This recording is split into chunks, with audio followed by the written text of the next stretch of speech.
Hello, hi, Kailian. Good evening to everyone and everyone who's watching this video. So I am at the moment in Walthamstow Central. Is it Walthamstow Central? Yeah, it is Walthamstow at St. Barnabas Church. So here we are with our fellow Igorots from the Mountain Province community for the celebration of Lang Ai. And I'm just here in the corner watching, and I'm just making a good timing so I could speak to Mark, one of the organizers of this event. And I just want to ask him why is it so important to celebrate this kind of events here in the UK. Okay, I think he's free, so I'm gonna go and ask him now. Hi, okay, Mark. Hello. And why do we celebrate the Lang Ai? Why do we celebrate this event here in the UK? Well, we do it not only for ritual, to celebrate the past rituals, but since we're abroad, it gives us a chance to celebrate and to preserve our culture over here while we're all away. And it's a chance for young and old and different generations to share the culture, especially for the young ones who are running around all over here.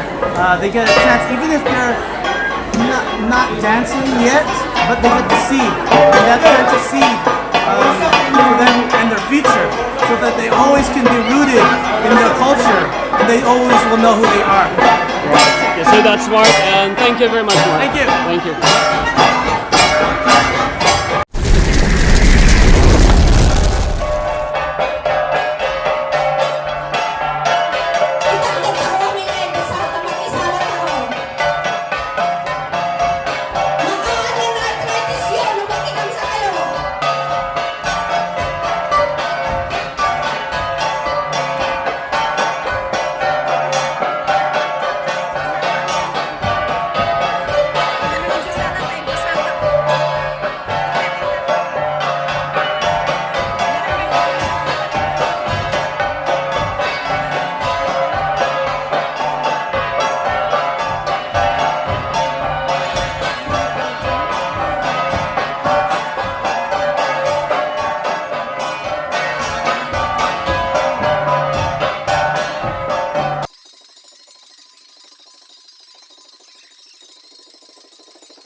Playing for tonight, and then we'll have the rest of the men doing the singing.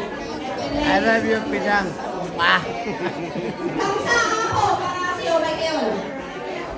Okay. Nice to see you all.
hand you roll.